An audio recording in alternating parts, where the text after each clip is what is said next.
అనంతపురం జిల్లాలో అక్రమంగా ఇసుక తవ్వుతున్న హిటాచిని సీజ్ చేసి స్టేషన్కు తరలించిన మైనింగ్ అండ్ జువాలజీ అధికారులు రాయదుర్గం మండలం గొండ్లపల్లి వేదవతి హాగరిలో డీసీఎంసీ కన్స్ట్రక్షన్కి సంబంధించి వాహనం ద్వారా అక్రమంగా ఇసుక తవ్వుతున్నారన్న సమాచారం మైనింగ్ అండ్ జువాలజీ అధికారులకు సమాచారం రావడంతో ఘటనా స్థలానికి చేరుకుని ఇసుక తవ్వుతున్న హిటాచిని రెవెన్యూ అధికారుల సహాయంతో పోలీస్ స్టేషన్కు తరలించారు.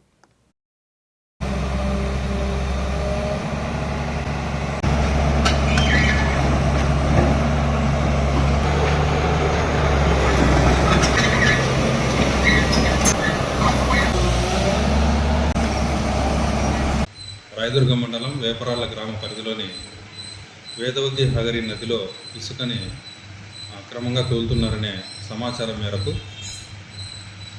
మైన్స్ అండ్ జియాలజీ వాళ్ళు తర్వాత రెవెన్యూ డిపార్ట్మెంట్ వాళ్ళు సంయుక్తంగా తనిఖీ చేయడం జరిగింది. ఆ తనిఖీలో అక్కడ ఇదివరలోనే పాత రహదారి పునరుద్ధరణ పనులు చేస్తున్నారు. ఆ పనులకు అక్కడున్న ఇసుకని వాడుతున్నామని అక్కడున్న మేనేజర్ కూడా తెలియజేయడం జరిగింది. మరి మనకు అక్కడ నోటిఫైడ్ రీచ్ కాదు కాబట్టి నోటిఫైడ్ రీచ్ అనేది మనకు రచుమరి దగ్గర ఉంది, అక్కడి నుంచి తెచ్చుకోవాలి వాళ్ళు సివిల్ వర్క్స్కు. అలా కాకుండా దగ్గరలో ఉన్న నదీ గర్భం నుంచి కూడా శాండ్ని ఆ కాంట్రాక్ట్ పనికి యూజ్ చేసుకోవడం జరిగింది. మరి దీనికి మేము నోటిఫైడ్ లేదు కాబట్టి స్పందించి ఆ యొక్క హిటాచీని సీజ్ చేసి సేఫ్ కస్టడీ కోసము పోలీసులకు ఇవ్వడం జరిగింది. మైన్స్ అండ్ జియాలజీ డిపార్ట్మెంట్ వారు దాని మీద తగిన చర్యలు తీసుకుంటారు. అది డిఎంసీ అంటున్నారు మనకు. ఆ డిఎంసీ వాళ్ళు సివిల్ వర్క్స్ చేస్తున్నారు. అక్కడ పాత బ్రిడ్జ్ ఒకటి ఉంది మనకు వెలుగుపు నుంచి కనేకల్ పోయడానికి. ఆ బ్రిడ్జ్ వర్క్స్ కోసమని అని అన్నారు.